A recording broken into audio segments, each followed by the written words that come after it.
سامعین کرام، آپ سن رہے ہیں ایک دلچسپ اردو جاسوسی کہانی جس کا نام ہے اندھیر نگری۔ یہ اس سلسلے کی قسط نمبر 24 ہے۔ مجھے امید ہے آپ کو میری یہ کاوش پسند آ رہی ہوگی۔ آپ نے اگر ابھی تک میرا چینل مائی وائس سبسکرائب نہیں کیا تو ابھی میرے چینل کو سبسکرائب کر کے بیل نوٹیفیکیشن آن کر لیجئے تاکہ آنے والی ہر نئی کہانی کی اطلاع بر وقت آپ تک پہنچ سکے۔ تعاقب کرنے والا اس لفافے کی طرف دوڑ لگا رہا تھا۔ میں نے اس کا نشانہ لے کر ٹریگر دبا دیا۔ اسے گولی لگی، وہ زمین سے اچھلا پھر گر پڑا۔ میں اس کے بہت پیچھے تھا، تیزی سے دوڑتا ہوا اس کی لاش کو پھلانگتا ہوا گیٹ کے باہر جا کر لفافہ اٹھانا چاہتا تھا۔ اسی وقت ایک کار تیزی سے آ کر رکی، دروازہ کھلا اور کسی نے ہاتھ بڑھا کر اس لفافے کو اٹھا لیا۔ میں نے گولی چلائی، اس کی کھڑکی کے کلرڈ شیشے میں سوراخ ہو گیا۔ شیشہ تڑک گیا مگر کار جتنی تیزی سے آئی تھی اتنی ہی تیزی سے دور ہوتی چلی گئی۔ میں نے گیٹ کے باہر آ کر سڑک پر دوڑتے ہوئے اندازہ کیا، وہ کار فائرنگ رینج سے باہر جاتے ہوئے ایک موڑ پر نظروں سے اوجھل ہو رہی تھی۔ میں نے شکست خوردہ انداز میں اپنے ریوالور کو جھکا لیا۔ اس بنگلے میں کئی گھنٹے گزار کر میں نے کیا پایا کیا کھویا۔ میرا خیال ہے ابھی مجھے اپنی ہار اور جیت کا حساب نہیں کرنا چاہیے۔ ابھی تو میں میدان عمل میں آیا ہوں، پتہ نہیں ابھی مجھے کتنی ٹھوکریں کھانی ہوں گی اور کتنے جان لیوا تجربات کی بھٹی میں تپ کر کندن بننا ہوگا۔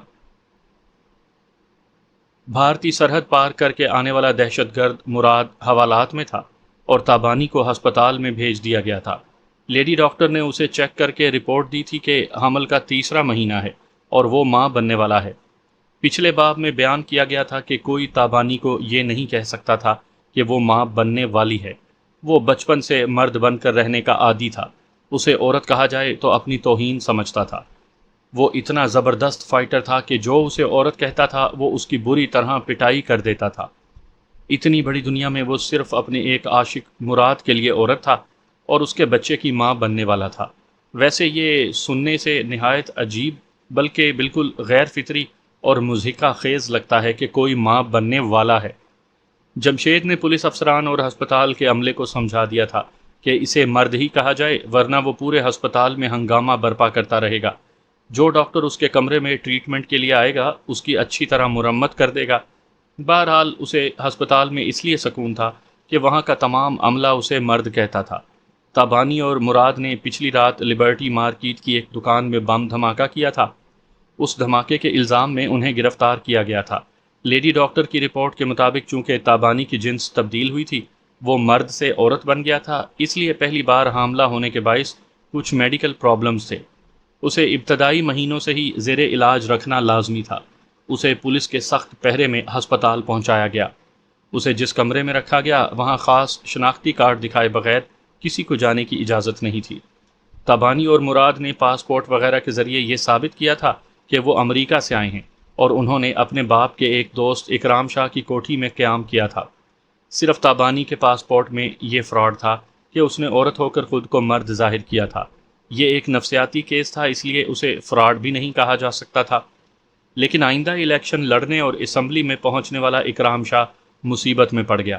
دوسری صبح اس کی اور بیگم کی آنکھ کھلی تو ان کی بڑی بیٹی رخشندہ نے رو رو کر بتایا کہ ان کی کوٹھی کے اطراف پولیس کا پہرا ہے۔ مراد کو بم دھماکے کے الزام میں گرفتار کر لیا گیا ہے اور ڈرائنگ روم میں 2 جاسوس اکرام شاہ سے ملنے اور اہم سوالات کرنے کے لیے بیٹھے ہیں۔ بیگم نے پریشان ہو کر میاں سے پوچھا کہ کیا معاملہ بہت ہی سنگین ہے؟ تابانی بھی حراست میں ہے، اتنا سنگین ہے کہ پولیس والوں نے کوٹھی کو گھیر لیا ہے۔ رخشندہ نے کہا انٹیلیجنس والے جمشید کے ساتھ آئے تھے، وہ آپ کے سیف سے ایسی اہم دستاویزات لے گئے ہیں جو ڈیڈی کے خلاف استعمال کی جا سکتی ہیں۔ اکرام شاہ دونوں ہاتھوں سے سر تھامے سوچ رہا تھا۔ بیگم نے کہا پہلے کسی افسر سے نہ ملیں، اسلام آباد بات کریں۔ رخشندہ اپنے ڈیڈی کا موبائل لے کر آؤ۔ ممی، موبائل فون ایک افسر نے لے رکھا ہے، ٹیلی فون بھی وہیں ہے، ایکسٹینشن کی لائن کاٹ دی گئی ہے۔ اکرام شاہ نے کہا اس سختی کا مطلب ہے کہ یہ لوگ مجھے کوٹھی سے بھی باہر نہیں جانے دیں گے۔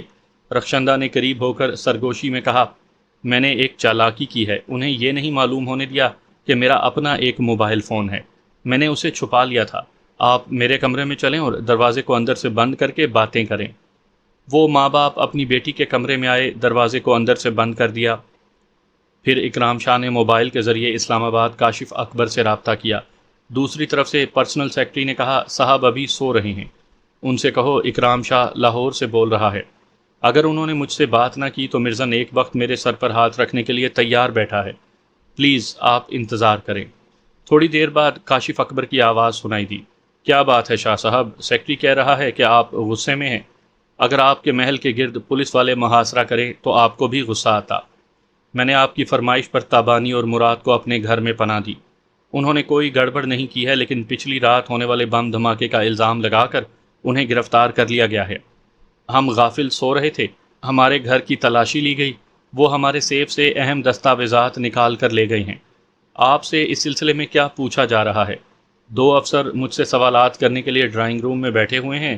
کیا یہی میری اوقات رہ گئی ہے کہ بی گریڈ اور سی گریڈ کے افسران مجھ سے سوالات کریں اور میں ایک مجرم کی طرح جواب دوں؟ انہوں نے میرا موبائل فون بھی لے لیا ہے، یہ ٹیلی فون کے پاس بھی بیٹھے ہوئے ہیں تاکہ میں آپ حضرات سے بات نہ کر سکوں. یہ ایک موبائل فون ہم نے چھپا کر رکھا تھا، ایک بند کمرے میں ان جاسوسوں سے چھپ کر آپ سے بات کر رہا ہوں. کاشف اکبر نے کہا، شاہ صاحب ذرا صبر و تحمل سے کام لیں. یہ سوچ کر دماغ ٹھنڈا رکھیں کہ ہم اقتدار میں نہیں ہیں، اس کے باوجود ہم کمزور نہیں ہیں. میں 1 گھنٹے کے اندر آپ کی کوٹھی کا محاصرہ ہٹوا دوں گا. جاسوس بھی چلے جائیں گے، کوئی ہائی لیول کا عہدیدار آ کر آپ سے گفتگو کرے گا. آپ یہ بتائیں کہ آپ کی کوٹھی سے کوئی قابل اعتراض یا غیر قانونی چیز برآمد ہوئی ہے؟ اکرام شاہ نے رخشندہ سے یہ سوال کیا. وہ بولی، جمشید نے تابانی اور مراد کے موبائل شفا خانے سے کچھ بم اور اسلحہ برآمد کیا تھا. بیگم نے کہا، میں پہلے ہی کہتی تھی کہ جمشید آستین کا سانپ ہے، آخر وہ ہمیں ڈس رہا ہے. اکرام شاہ نے ڈانٹ کر کہا، خاموش رہو، مجھے بات کرنے دو. پھر اس نے فون پر کاشف اکبر سے کہا، انٹیلیجنس میں ایک نوجوان جمشید ہے، اس نے میری چھوٹی بیٹی فری کا رشتہ مانگا تھا، ہم نے انکار کر دیا تھا. وہی جمشید دشمنی سے یہ بیان دے رہا ہے کہ ہمارے موبائل شفا خانے سے بم اور اسلحہ برآمد ہوا ہے. جمشید ابھی انڈر ٹریننگ ہے، وہ انتقام لینے کے لیے اس ڈپارٹمنٹ کے ایسے سراغ رسانوں کو لے کر آیا تھا جو اس کے رشتہ دار، دوست اور ہم نوا تھے. آپ 1 گھنٹے تک اپنے کمرے سے باہر نہ نکلیں، کسی افسر سے ملاقات نہ کریں. پہلے میں محاصرہ ہٹاؤں گا، پھر تابانی اور مراد کی رہائی کے لیے کوششیں کروں گا. فون کا رابطہ ختم ہو گیا. کاشف اکبر اعلیٰ سطح کے عہدیداروں سے رابطہ کرنے لگا. انہیں بتانے لگا کہ جمشید نامی ایک جوان انٹیلیجنس کے ادارے میں زیر تربیت ہے، ابھی اسے ایک سراغ رساں کی سند حاصل نہیں ہوئی ہے. وہ نوجوان جمشید ذاتی دشمنی کی بنا پر اکرام شاہ کی کوٹھی کا اچانک محاصرہ کر کے یہ جھوٹی رپورٹ پیش کر رہا ہے کہ اکرام شاہ کی کوٹھی سے بم اور اسلحہ برآمد ہوئے ہیں، اور لبرٹی مارکیٹ میں ہونے والے بم دھماکے کے ذمہ دار اکرام شاہ کے 2 مہمان تابانی اور مراد ہیں. لہٰذا انٹیلیجنس کے اعلیٰ عہدیداروں کا محاسبہ کیا جائے کہ غیر سند یافتہ سراغ رساں جمشید کی قیادت میں ایک عزت دار اور معروف سیاسی شخصیت کی کوٹھی کا محاصرہ کیوں کیا گیا ہے، کیوں ان کے خاندان کو حب سے بے جا میں رکھا گیا ہے. انٹیلیجنس والوں کے غیر قانونی اقدامات کو مد نظر رکھتے ہوئے اکرام شاہ کی کوٹھی سے فوراً محاصرہ ہٹایا جائے. کئی متعلقہ عہدیداروں نے اس اہم نکتے کو تسلیم کیا کہ اکرام شاہ کی کوٹھی کا محاصرہ کرنے والی ٹیم میں غیر سند یافتہ سراغ رساں کو شامل نہیں کیا جانا چاہیے تھا. جمشید نے بم اور اسلحہ وہاں سے برآمد کرنے کی جو رپورٹ دی ہے وہ قابل قبول نہیں ہو سکتی، لہٰذا فوراً وہاں سے محاصرہ ہٹا لیا جائے اور اس سلسلے میں معزز اکرام شاہ کو پریشان نہ کیا جائے. جمشید دوپہر کو انٹیلیجنس کے ڈائریکٹر جنرل کے پاس آیا تو اس نے بتایا کہ اکرام شاہ کی کوٹھی سے محاصرہ ختم کر دیا گیا ہے. اوپر سے احکامات صادر کیے گئے تھے، ان کے 2 افسر بھی اکرام شاہ سے کوئی سوال کیے بغیر واپس آ گئے ہیں. اعلیٰ افسر نے جمشید سے کہا، انہوں نے تم پر الزام لگایا ہے، تمہاری ذاتی دشمنی اکرام شاہ سے تھی. بم اور اسلحے کی برآمدگی کے سلسلے میں نے تم سے رپورٹ لکھوائی تھی. میں آئندہ کے لیے تمہارے سروس ریکارڈ کو بہتر بنانا چاہتا تھا، لیکن تم نے باقاعدہ ایک جاسوس ہونے کی سند حاصل نہیں کی ہے، اس لیے تمہاری پیش کردہ رپورٹ کو ناقابل قبول کہا جا رہا ہے. ہماری تمام محنتوں پر پانی پھیرا جا رہا ہے. سر، یہ ہم پہلے سے جانتے تھے کہ اکرام شاہ جیسے سابقہ MNA کے خلاف کارروائی کی جا رہی ہے. وہ خود پر کوئی الزام آنے نہیں دے گا. میں تقریباً 30 برس سے اس محکمے سے وابستہ ہوں. ایک جونیئر جاسوس کے عہدے سے موجودہ عہدے تک پہنچنے کے دوران میں اکثر سیاسی بدعمالیاں دیکھی ہیں اور خون کے گھونٹ بھی پیتا رہا ہوں. آج کل میں آرڈرز آئیں گے کہ تبانی اور مراد کو ضمانت پر رہا کر دیا جائے، ان پر مقدمہ چلایا جائے، پھر مقدمہ چلتا رہے گا اور نہ جانے کب تک چلتا رہے گا، حتیٰ کہ یہ مقدمہ کمزور ہو کر ختم ہو جائے گا. بم دھماکے سے جن کی جانیں گئیں اور جو اپاہج ہو گئے وہ جیسے انسان نہیں تھے، پاکستانی نہیں تھے. کیڑے مکوڑے تھے، کسی بھی انصاف کے مستحق نہیں تھے۔ فون کی گھنٹی بجنے لگی۔ ڈائریکٹر جنرل نے فون اٹھا کر کہا، میں ڈی جی بول رہا ہوں، اور میں اکرام شاہ بول رہا ہوں۔ آپ نے مجھے اچھی طرح جانتے ہوئے بھی کسی سرچ وارنٹ کے بغیر میرے گھر میں گھسنے کی جرت کیسے کی؟ میرے ذاتی سیف کو کھول کر چند دستاویزات، 1.5 کروڑ مالیت کے زیورات اور 80 لاکھ روپے نقد لے گئے۔ ڈی جی نے میز پر ہاتھ مار کر کہا، یہ جھوٹ ہے، یہ سچ ہے۔ بغیر سرچ وارنٹ کے گھروں میں گھسنے والے قانون کے محافظ بھی نقدی اور زیورات لوٹ کر لے جاتے ہیں۔ میں بھری عدالت میں آپ کی وردی اترواؤں گا۔ ڈائریکٹر جنرل نے شٹ کہہ کر فون رکھ دیا۔ جمشید نے کہا، کون تھا سر؟ اکرام شاہ سرچ وارنٹ کے بغیر اپنے گھر میں گھسنے کے سلسلے میں بکواس کر رہا تھا۔ ہم پر مقدمہ کرے گا، ہم اس کے سیف سے 1.5 کروڑ کے زیورات اور 80 لاکھ روپے نقد لے آئے ہیں۔ کیا وہ کمبخت نہیں جانتا کہ ہنگامی آلات میں سرچ وارنٹ کے بغیر اس لیے چھاپے مارے جاتے ہیں کہ اس طرح مجرم گرفت میں آ جاتے ہیں، اور ہم نے مجرم مراد کو گرفتار کیا ہے۔ اس کے خلاف کیا ثبوت ہے کہ اس نے بم دھماکہ کیا ہے؟ ایک چشم دید گواہ شوبان عرف شابے ہے، اور وہ طوائفوں کی انجمن کا سیکٹری ہے۔ معاشرے میں نہ کوئی اس کا مقام ہے، نہ کوئی عزت ہے۔ اس ایک شخص کی گواہی قابل قبول نہیں ہوگی۔ اس کے برعکس تابانی اور مراد موبائل رعایتی شفا خانے کے ذریعے خدمت خلق کے سلسلے میں نیک نام ہیں۔ ڈی جی نے ریسیور اٹھایا، پھر تھانے کے انچارج سے رابطہ کر کے پوچھا، کیا اکرام شاہ کا فون آیا تھا؟ جی نہیں، مگر فون آ سکتا ہے، بلکہ وہ خود آ سکتا ہے۔ میں آپ سے ایک تعاون چاہتا ہوں۔ سر، آپ حکم کریں۔ اکرام شاہ کا فون آئے تو کہہ دیں کہ مراد کو آپ کے تھانے میں نہیں لایا گیا تھا، وہ خود آ کر اسے حوالات میں دیکھ سکتا ہے۔ اسے حوالات سے نکال کر تھانے کے پیچھے ایک کوارٹر میں کمرے میں بند کر دو۔ اسے بڑے نوٹوں کی گڈیاں دکھا کر کہو، وہ رقم اکرام شاہ نے تمہیں اس لیے دی ہے کہ تم یہاں سے فرار ہو جاؤ۔ کیونکہ اکرام شاہ کی پارٹی اقتدار میں نہیں ہے، اس لیے کمزور ذرائع کام نہیں آ رہے، اور اس کے خلاف ثبوت اور گواہیاں بہت سخت ہیں۔ میں سمجھ گیا سر۔ اسے کس وقت فرار ہونے کا موقع دیا جائے؟ ابھی 2 بجے ہیں، اسے ٹھیک 4 بجے بھاگنے دو۔ All right sir. D G نے ریسیور رکھ کر کہا، جمشید ٹھیک 4 بجے تھانے کے پیچھے والے کوارٹر سے مراد فرار ہوگا۔ ہمیں یہ ثابت کرنا ہے کہ ہم نے صحیح مجرم کو گرفتار کیا تھا۔ اس نے پولیس کسٹڈی سے فرار ہو کر پولیس والوں سے مقابلہ کیا، پھر کاؤنٹر فائرنگ میں مارا گیا۔ آل رائٹ سر، ہم ثابت کریں گے کہ صحیح مجرم کو گرفتار کرنے کے لیے ہم نے سرچ وارنٹ کے بغیر صحیح کوٹھی پر چھاپا مارا تھا۔ اسے گولی مارنے سے پہلے دیر تک بھاگتے رہنے کا موقع دیا جائے، تاکہ ہم اعلیٰ عہدیداروں تک اس کے فرار ہونے کی خبر پہنچاتے رہیں اور یقین دلاتے رہیں کہ وہ مفرور گرفتار کر لیا جائے گا۔ جمشید سلوٹ کر کے چلا گیا۔ ڈائریکٹر جنرل نے دیوار پر لگی ہوئی قائد اعظم محمد علی جناح کی تصویر دیکھی، پھر سر کو جھکا لیا۔ دل میں کہنے لگا، ہم پولیس اور انٹیلیجنس والے بدنام کیے جاتے ہیں کہ ہم قانون کے محافظ ہو کر قانون توڑتے ہیں، مگر کیا کریں، اس شعبے کو سیاست دانوں نے بگاڑا ہے۔ میں 30 برسوں سے دیکھتا آیا ہوں کہ دیانتدار اور فرض شناس سپاہیوں سے لے کر افسران تک سب ہی کی محنتوں اور کارناموں کو کس طرح خاک میں ملایا جاتا ہے۔ آج اگر مراد کو مجرم ثابت نہ کیا گیا تو اکرام شاہ میرے افسران پر ڈکیتی کا الزام لگائے گا۔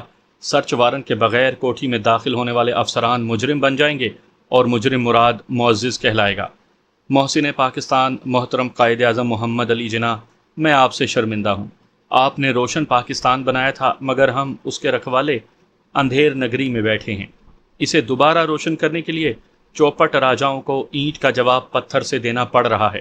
آپ ایک عظیم قانون دان تھے، ہم قانون کے خلاف انصاف کا تقاضا پورا کر رہے ہیں۔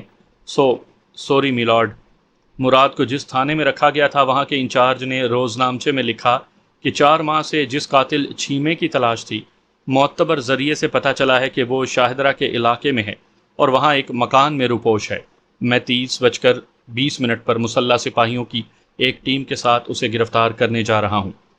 وہ یہ روزنامچہ 2:30 بجے لکھ رہا تھا۔ اس وقت تھانے میں 10 سپاہی تھے۔ سب انسپکٹر چھٹی پر تھا، اس کی جگہ دوسرا سب انسپکٹر پولیس ہیڈ کوارٹر سے آنے والا تھا۔ انٹیلیجنس اور پولیس والوں کا آپس میں سمجھوتا ہو گیا۔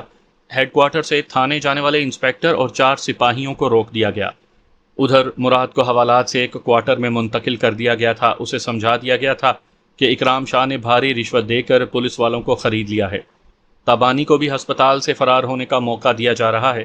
وہ ملتان روڈ پر شہر سے باہر کہیں بھی مل سکتا ہے۔ 3:30 اور 4 بجے کے درمیان ایک موٹر سائیکل اس کوارٹر کے سامنے آئے گی، وہ اس موٹر سائیکل پر فرار ہو سکے گا۔ نئے سب انسپیکٹر کی جگہ ایک اجنبی شخص نے ڈیوٹی کا چارج سنبھالنے کے رجسٹر پر لکھا کہ وہ ہیڈ کوارٹر سے 4 سپاہیوں کے ساتھ آ کر اس تھانے کی ذمہ داری کو سنبھال رہا ہے۔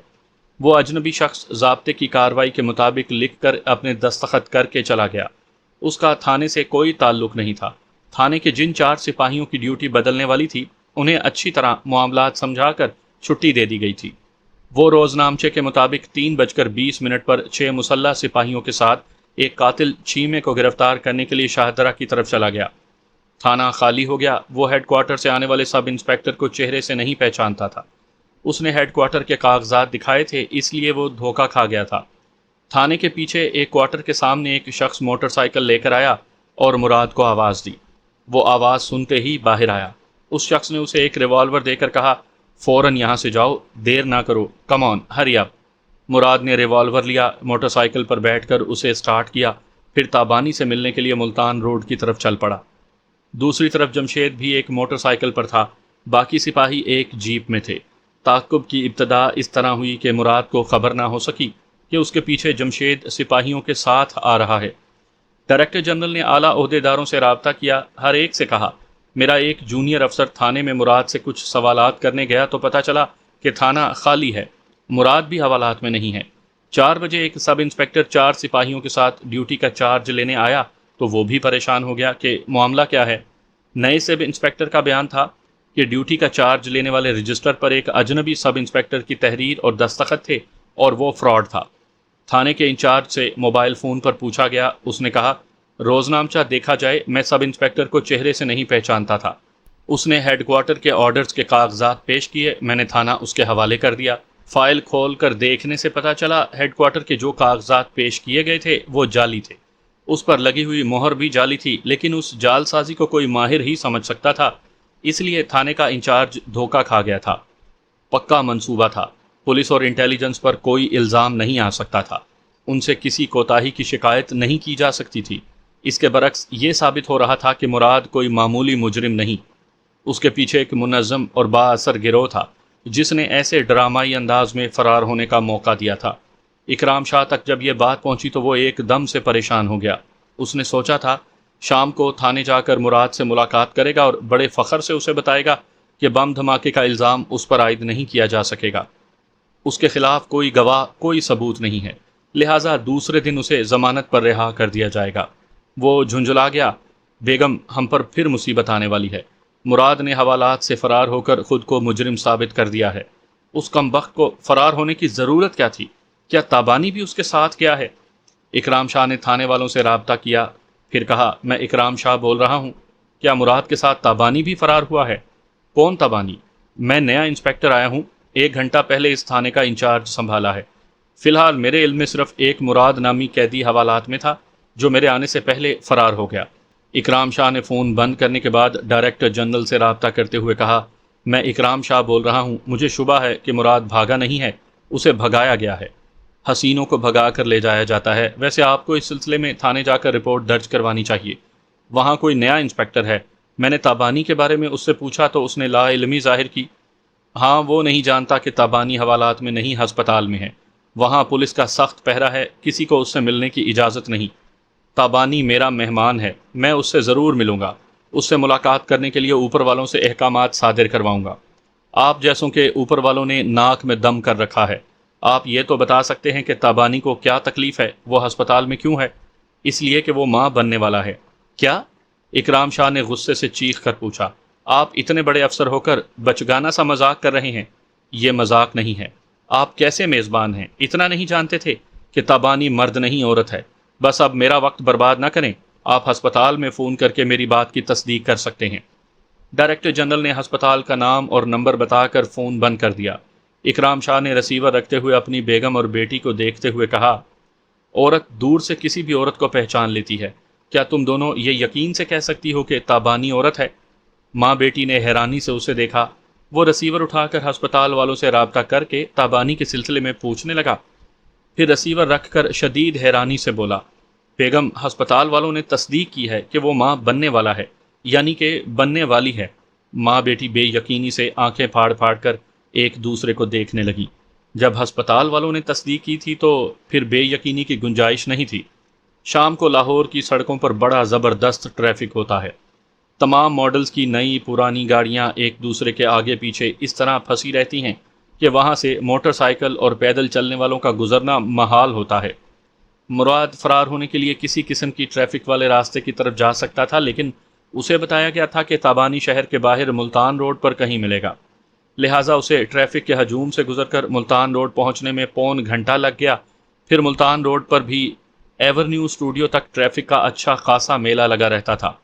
ایسے راستوں سے گزرتے وقت اس نے کئی بار پیچھے مڑ کر دیکھا، دائیں بائیں بھی نظر رکھی، لیکن اس بھیڑ میں پولیس والے نظر نہیں آئے۔ شہر سے باہر تیز رفتاری سے ڈرائیو کرتے ہوئے اس نے عقب نما آئینے میں ایک موٹر سائیکل سوار کو دیکھا۔ رات کی تاریکی چھا چکی تھی، فاصلہ بہت تھا، اس لیے اس نے تعقب کرنے والے جمشید کو نہیں پہچانا۔ کچھ اور فاصلہ طے کرنے کے بعد جیپ کی ہیڈ لائٹس نظر آئیں، اسے خطرے کا احساس ہوا۔ کبھی کبھی دوسری گاڑیاں تیز رفتاری سے اس کے قریب آ کر گزر جاتی تھیں، لیکن وہ موٹر سائیکل اور جیپ پیچھے برابر فاصلہ رکھ کر آ رہی تھی، نہ اس کے قریب پہنچ کر اسے روک رہی تھی اور نہ ہی اسے اوورٹیک کر کے آگے بڑھ رہی تھی۔ اس نے اپنا شبہ دور کرنے کے لیے اپنی موٹر سائیکل کی رفتار ذرا سست کی تو پیچھے آنے والی دونوں گاڑیاں بھی سست رفتاری سے چلنے لگیں۔ اس نے اچانک رفتار بڑھائی، پیچھے والی گاڑیاں بھی تیز رفتاری سے بڑھنے لگیں۔ جمشید کو وقت ضائع کرنا تھا اور اوپر والوں کو سمجھانا تھا کہ مفرور مراد کو تلاش کیا جا رہا ہے اور وہ اب تک نظروں میں نہیں آیا۔ اسے تلاش کرنے کے لیے دوسری پولیس پارٹی پنڈی جانے والی شاہراہ پر بھیجی گئی تھی۔ آگے تمام علاقوں کے تھانے والوں کو ایک مجرم کے فرار ہونے کی اطلاع دے دی گئی تھی۔ اپنی مصروفیات اور پریشانیوں سے اعلیٰ عہدیداروں کو یقین دلایا جا رہا تھا کہ صبح سے پہلے مراد کو گرفتار کر لیا جائے گا۔ جسے تلاش کیا جا رہا تھا وہ پولیس والوں کی نظروں کے سامنے جا رہا تھا۔ وہ سوچ رہا تھا کہ کس طرح پولیس والوں کو ڈاج دے کر راستہ بدلے اور پھر ایک لمبا چکر لگا کر دوبارہ ملتان روڈ پر آ جائے، کیونکہ اسے دی ہوئی اطلاع کے مطابق تابانی اسی روڈ کے آس پاس ملنے والا تھا۔ آگے جا کر بدقسمتی اس کے دماغ پر دستک دینے لگی۔ پیٹرول ختم ہو رہا تھا۔ یہ تو پہلے سے تیار کردہ منصوبہ تھا کہ پیٹرول کی ٹینکی فل نہ ہو اور آگے جانے والا رکنے پر مجبور ہو جائے۔ تھانے والوں نے پچھلی رات اس کی جیب خالی کر دی تھی، پیٹرول بھروانے کے لیے بھی رقم نہیں تھی۔ گاڑی کی رفتار سست ہوتے ہوتے رکنے لگی۔ پیچھے آنے والی گاڑیوں کی رفتار بڑھ گئی۔ وہ موٹر سائیکل کو سڑک کے کنارے چھوڑ کر درختوں کے جھنڈ کی طرف بھاگنے لگا۔ جمشید اور دوسرے مسلح سپاہی بھی وہاں گاڑیاں روک کر اس کے پیچھے دوڑنے لگے۔ درختوں کے باعث وہاں گہری تاریکی تھی۔ جمشید اور سپاہیوں کے پاس کئی ٹارچ تھی، لیکن جو بھی ٹارچ روشن کرتا مراد روشنی کی سمت گولی چلا دیتا۔ یوں جان جانے کا اندیشہ تھا۔ وہ تاریکی میں دبے قدموں دور دور پھیل گئے۔ اندھیرے میں صرف قدموں کی چاپ سن کر یا سوکھے پتوں کی کراہیں سن کر اندازہ لگایا جا سکتا تھا کہ شکار کہاں ہے اور کتنے فاصلے پر ہے۔ وہ کہیں قریب تھا، کیونکہ دور جانے کے لیے اسے دوڑنا یا تیزی سے چلنا پڑتا۔ اس طرح قدموں سے ابھرنے والی آواز اور سوکھے پتوں کی چرمراہٹ اس کی موت کا سبب بن جاتی۔ اس تاریکی میں جمشید اور دوسرے سپاہی ایک دوسرے سے دور اپنی اپنی جگہ تنہا رہ گئے تھے۔ ایسا بھی ہو سکتا تھا کہ وہ دھوکے سے ایک دوسرے کو گولیوں کا نشانہ بنا دیتے۔ ویسے جمشید نے تمام سپاہیوں کو سمجھا دیا تھا کہ جب تک پوری طرح یقین نہ ہو کہ مراد نشانے پر ہے تب تک کبھی گولی نہ چلانا۔ اس نے سپاہیوں کی سلامتی کے لیے یہ بات سمجھائی تھی، مگر یہی بات ایک سپاہی کی موت کا باعث بن گئی۔ اس نے تاریکی میں قریب ہی آہٹ سنی تھی۔ وہ یقین کرنا چاہتا تھا کہ آہٹ پیدا کرنے والا اپنا ساتھی سپاہی ہوگا۔ اسی وقت مراد نے اسے گولی مار دی۔ ویرانے میں اس کی آخری چیخ گونجی، پھر گہری خاموشی چھا گئی۔ جمشید اور دوسرے سپاہیوں نے سمجھ لیا کہ ان کا ایک ساتھی اپنے فرض کی ادائیگی میں مارا گیا۔ جمشید نے ایک درخت کی آڑ لے کر کہا، مراد، میں اپنی آواز سنا رہا ہوں، کہیں سے چھپ کر مجھے گولی مارو۔ دیکھو میں بولتا جا رہا ہوں، آواز سناتا جا رہا ہوں، کم آن شوٹ می۔ تھا کی آواز کے ساتھ ایک گولی جمشید کی طرف آئی اور ایک درخت کے تنے میں پیوست ہو گئی۔ اس نے درخت کے پیچھے سے نکل کر ٹارچ روشن کرتے ہوئے کہا، تمہارا کھیل ختم ہو گیا۔ وہ روشنی میں نظر آیا۔ اس نے روشنی کی طرف گولیاں چلائیں، لیکن کھٹ کھٹ کی آواز ابھر کر رہ گئی۔ جمشید نے کہا، تمہاری موٹر سائیکل کی ٹینکی کی طرح وہ ریوالور بھی پورا لوڈڈ نہیں تھا۔ میں نے اس میں صرف 2 گولیاں رکھوائی تھیں۔ تمہیں فرار ہونے کی عجلت میں ریوالور کو چیک کرنے کا موقع نہیں ملا۔ اب تمہارے ہاتھ میں محض ایک کھلونا رہ گیا ہے۔ ایک سپاہی نے غصے سے کہا، سر، اس کتے نے ہمارے ساتھی کو مار ڈالا ہے، ہم اسے زندہ نہیں چھوڑیں گے۔ جمشید نے کہا، مفرور مجرم سے کاؤنٹر فائرنگ ہوتی ہے، ہمارے پاس اسے گولی مارنے کا جواز ہے کہ ہم اسے ہلاک نہ کرتے تو یہ ہمارے ایک سپاہی کی طرح سب کو ہلاک کر دیتا۔ جمشید نے اپنا ریوالور ہولسٹر میں رکھا، وہاں سے پلٹ کر سڑک کی طرف جانے لگا۔ اسے اپنے پیچھے تڑا تڑ فائرنگ کی آوازوں کے ساتھ مراد کی چیخیں بھی سنائی دیتی رہیں۔ نازا نے اپنی زندگی میں کبھی اتنی دیر تک غسل نہیں کیا تھا۔ وہ 2 گھنٹے تک صابن کی جھاگ سے بھرے ہوئے باتھ ٹب میں بیٹھی رہی اور 1 گھنٹے تک شاور کے نیچے بدن کو اچھی طرح مل کر صاف کرتی رہی۔ غسل کے ان مراحل سے گزر کر وہ بالکل صاف ستھری اور شفاف آئینے کی طرح ہو گئی۔ اس کے باوجود ذہن میں اس کچرا ٹرک کا خیال تھا اور اس خیال سے ہی ناگواری محسوس کرنے لگتی تھی۔ اس نے تولیے سے بدن کو پونچھنے کے بعد پورے باتھ روم کے اندر پرفیوم سے سپرے کیا۔ وہ باتھ روم خوشبوؤں سے بھر گیا۔ اس نے باتھ ٹب میں دوسری بار صابن کا جھاگ بنایا، پھر اس کے اندر نیم دراز ہو کر صابن ملنے لگی۔ ریشمی زلفوں کو 2 بار شیمپو سے دھو چکی تھی، آخر میں پھر 1 بار شاور کے نیچے آ کر بھیگنے لگی۔ اس نے راجہ نواز کو فیصلہ سنا دیا تھا کہ اب وہ اسی کے ساتھ رہے گی۔ راجہ نواز اسے گوٹھ امیر کھوکھر لے آیا تھا، وہاں کے وڈیرے رئیس کھوکھر سے اس کی گہری دوستی تھی۔ اس وقت نازا اسی حویلی کے باتھ روم میں نہا رہی تھی۔ راجہ نواز اور رئیس حویلی کے اندرونی بیٹھک میں بیٹھے باتیں کر رہے تھے۔ رئیس اس کے عشق کی داستان سن رہا تھا۔ اس نے کہا، بھائی راجہ، تمہارا جواب نہیں، تم نے لیلا مجنو سے بڑھ کر عشق کیا ہے۔ وہ تو محبت میں ناکام رہے تھے، مگر تم نے وڈیروں اور سیاستدانوں سے جنگ کرتے ہوئے اپنی نازاں کو حاصل کر لیا۔ ہاں، مگر ابھی منزل نہیں ملی۔ نازاں کے باپ اور بھائی اور وہ خطرناک سیاستدان کاشف اکبر میرے خون کے پیاسے ہیں۔ رئیس نے کہا، یہ کاشف اکبر سندھ کے اندرونی علاقوں میں پتھاروں اور ڈاکیوں کے ذریعے اپنا رعب اور دبدبہ قائم رکھتا ہے۔ ایسے کتنے ہی ڈاکو ہیں جن کی گرفتاری کے لیے حکومت نے لاکھوں روپے کے انعامات رکھے ہیں۔ ان میں سے کچھ کاشف اکبر کی پناہ میں رہتے ہیں۔ وہ ان ڈاکوؤں کی دہشت طاری کر کے الیکشن میں ووٹ حاصل کرتا ہے اور عام دنوں میں انہیں پولیس اور ضلعی انتظامیہ کی کارروائیوں سے باخبر رکھ کر انہیں فرار اور روپوش ہونے کا موقع دیتا ہے۔ راجہ نواز نے کہا، پاکستان سے پہلے جب برٹش حکومت تھی تو انگریز ان ڈاکوؤں اور وڈیروں کے گٹھ جوڑ کے ذریعے حکومت کرتے تھے۔ پاکستان بننے کے بعد پولیس میں جو کالی بھیڑیں ہیں وہ وڈیروں کے ساتھ مل کر ڈاکوؤں کو تحفظ فراہم کرتی ہیں۔ تم یہ سب کچھ جانتے ہوئے بھی نازاں کو یہاں لے آئے ہو۔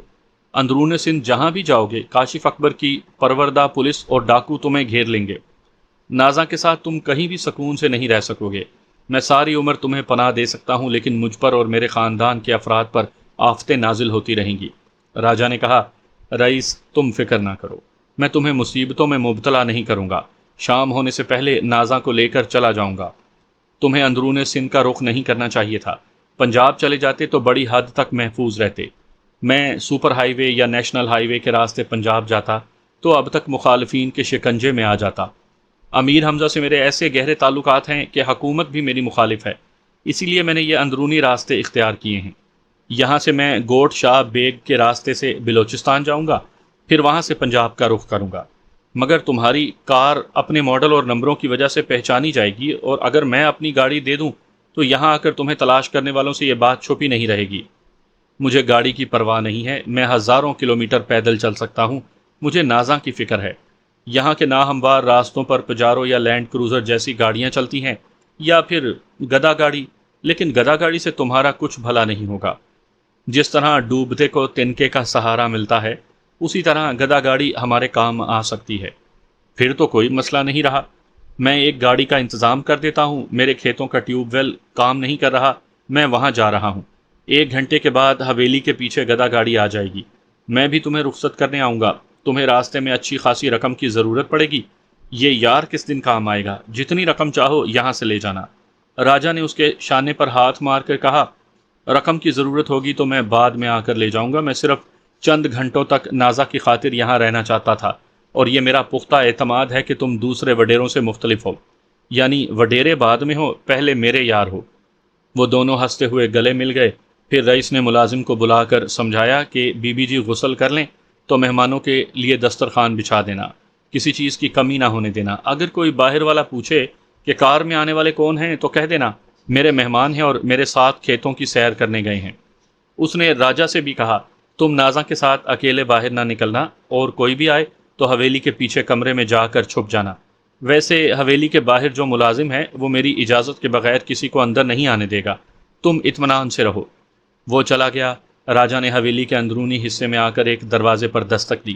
اس حویلی کے مالک رئیس کے بیوی بچے شہر گئے ہوئے تھے، وہاں تقریباً ویرانی تھی۔ اندر صرف ایک ہی ملازم تھا۔ دستک کی آواز سن کر نازا نے پوچھا، کون؟ میں ہوں، تمہارے دل پر راج کرنے والا راجا۔ اس نے مسکراتے ہوئے دروازہ کھول دیا۔ وہ غسل خانے سے نکل کر آئی تھی، بدن کو ایک بڑے سے تولیے سے لپیٹ لیا تھا۔ راجا نے اندر آ کر دروازے کو بند کیا۔ نازا نے پوچھا، باہر خیریت ہے؟ کوئی دشمن تو نہیں؟ خیریت کیسے ہو سکتی ہے، ایک دشمن ہے۔ اس نے پریشان ہو کر پوچھا، کون ہے؟ وہ دشمن یہ تولیہ ہے۔ اس نے اسے بازو میں سمیٹ لیا۔ وہ اس کی دھڑکنوں سے لگ کر بولی، تم نے تو مجھے ڈرا ہی دیا تھا۔ اس کے گورے بدن پر پانی کے قطرے شبنم کے موتیوں کی طرح لرز رہے تھے اور جذبوں کو لرزنے پر مجبور کر رہے تھے۔ اس نے کہا، تمہیں چھوڑنے کو جی نہیں چاہتا، لیکن حقیقتاً ہم خطرات میں گھرے ہوئے ہیں۔ یہاں کاشف اکبر کے پروردہ ڈاکو بھی آ سکتے ہیں۔ تمہیں یہاں رئیس کی بیوی کا کوئی لباس پہننے کو مل جائے گا۔ وہ بولی، میں نے کبھی کسی کی اترن نہیں پہنی، مگر مجبوری ہے۔ کیا ہم ابھی یہاں سے جائیں گے؟ ہاں، لباس پہن لو، کھانے کے بعد چل پڑیں گے۔ وہ کمرے سے باہر آ گیا۔ ملازم ان کے لیے دوسرے کمرے میں دسترخوان لگا رہا تھا۔ تھوڑی دیر کے بعد نازا ایک سندھی لباس پہن کر باہر آئی۔ اس لباس میں وہ خوب جچ رہی تھی، ویسے بھی وہ سندھی تھی، وہاں کے پہننے اوڑھنے اور رسم و رواج کو خوب سمجھتی تھی۔ راجا نے کہا، ہم شہر میں رہ کر سمجھ نہیں پاتے، اس صوبے کے اندر ڈوبنے سے پتہ چلتا ہے کہ سندھ کی خوبصورتی سب سے منفرد اور سب سے نمایاں ہے۔ شام کے 5 بجے رئیس واپس آ گیا۔ وہ دونوں روانگی کے لیے تیار بیٹھے تھے۔ رئیس نے نوٹوں کی ایک گڈی بڑھاتے ہوئے کہا، اسے رکھ لو۔ مانا کہ تمہارے پاس رقم ہے، لیکن نازا بھابھی پہلی بار میرے گھر آئی ہیں، میں یہ رقم بھابھی کو دے رہا ہوں۔ راجا نے کہا، ابھی ہماری شادی نہیں ہوئی ہے، یہ جلد ہی تمہاری بھابھی بنے گی۔ میں پہلے بھی تم سے کہہ چکا ہوں، رقم لینے میں تمہارے پاس آؤں گا۔ تم سے بڑا حاتم تائی دوست اور کون ہے؟ وہ حویلی کے پچھلے دروازے سے باہر آئے۔ رئیس نے کہا، میں نہیں چاہتا کہ تم تھانے کے سامنے سے گزرو۔ تھانے دار بہت لالچی اور خود غرض ہے، کاشف اکبر کے آدمیوں کو تمہارے پیچھے لگا دے گا۔ یہاں سے تم کھیتوں کے راستے چلے جاؤ۔ نازا گاڑی پر بیٹھنے لگی۔ راجا نے کہا، تمہاری گاڑی کے یہ گدھے بہت صحت مند ہیں۔ رئیس نے کہا، تم گوڈ شاہ بیگ کے راستے سے جاؤ گے؟ اتفاق سے یہ گدھے مال برداری کے لیے اسی راستے پر جانے اور آنے کے عادی ہو گئے ہیں، تمہیں پریشان نہیں کریں گے۔ وہ دونوں رئیس سے رخصت ہو کر وہاں سے چل پڑے۔ گاڑی تیزی سے چلنے لگی، گدھے تیز رفتاری سے جا رہے تھے۔ نازا نے کہا، تم انہیں ایسے ہانک رہے ہو جیسے پہلے بھی گدھا گاڑی چلاتے رہے ہو۔ گدھوں کو قابو میں رکھ کر ہانکنا اور اپنی مرضی کے راستے پر انہیں چلانا میں نے خوب سیکھا ہے۔ تم خود دیکھ رہی ہو کہ تمہارے باپ، بھائی اور کاشف اکبر کو کس طرح ہانکتے ہوئے اپنے راستے پر چلا رہا ہوں۔ وہ پیار سے غصہ دکھاتے ہوئے بولی، میرے بابا سائیں اور بھائی جان کو گدھا نہ کہو۔ ہاں، اپنوں کو برا کہا جائے تو برا لگتا ہے، لیکن کسی کو غلط نہ کہا جائے تو اس کی غلطیاں ختم نہیں ہو جاتی۔ تمہارے بھائی اور تمہارے بابا سائیں کٹ پتلیوں کی طرح کاشف اکبر کے اشاروں پر ناچ رہے ہیں۔ انہوں نے تمہاری اس بات پر بھروسہ ہی نہیں کیا کہ کاشف اکبر نے تمہیں اغوا کرنے کی کوشش کی تھی۔ وہ بیٹی کی عزت کے دشمن کو فرشتہ سمجھتے ہیں۔ راجا، ان کی باتیں نہ کرو، مجھے صدمہ پہنچتا ہے۔ وہ خاموش رہا۔ رات کا اندھیرا پھیل چکا تھا۔ اس گاڑی کو کھینچنے والے گدھے واقعی گوٹھ بیگ کے راستے پر چلنے کے عادی تھے۔ راستے میں 2 موڑ آئے، مگر وہ سیدھے چلتے رہے۔ تاریکی میں بھی انہیں راستہ دکھانے کی ضرورت نہیں تھی۔ راجا ایک جگہ گاڑی روک کر ایک سوکھے ہوئے درخت کی 2 شاخیں توڑ لایا، پھر ان دونوں کو اپنے اور نازا کے بیٹھنے کی جگہ پر مضبوطی سے باندھنے لگا۔ نازا نے پوچھا، یہ کیا کر رہے ہو؟ راجا نے کہا، تم یہ گٹھڑی حویلی سے لائی ہو، کیا اس میں کپڑے ہیں؟ ہاں، الماری میں رئیس کی بیوی کے 3 نئے جوڑے رکھے تھے، انہیں استعمال نہیں کیا گیا تھا، میں انہیں لے آئی ہوں۔ راجا نے گٹھڑی کھولی، اس میں سے ایک بڑا سا دوپٹہ نکال کر اس درخت کی شاخ کے اوپر ڈال دیا۔ دوسرا گہرے رنگ کا کپڑا دوسری شاخ پر ڈال کر کہا، اب ہم انہیں ذرا دور سے دیکھیں گے تو تاریکی میں ایسا لگے گا جیسے ہم دونوں بیٹھ کر جا رہی ہیں۔ راجا نے اپنی اٹیچی اور نازا نے اپنی گٹھڑی اٹھا لی۔ اس نے گدھوں کو ہانک دیا، پھر وہ آگے بڑھنے لگے۔ نازا نے دور جانے والی گدھا گاڑی کو دیکھ کر کہا، واقعی ایسے ہی لگتا ہے جیسے گاڑی میں 2 افراد بیٹھ کر جا رہے ہوں۔ کیا تم خطرہ محسوس کر رہے ہو؟ وہ دونوں کچے راستے کو چھوڑ کر اس راستے سے ذرا دور رہ کر درختوں کے درمیان سے گزرنے لگے۔ راجا نے کہا، ابھی تمہیں اپنے سوال کا جواب مل جائے گا۔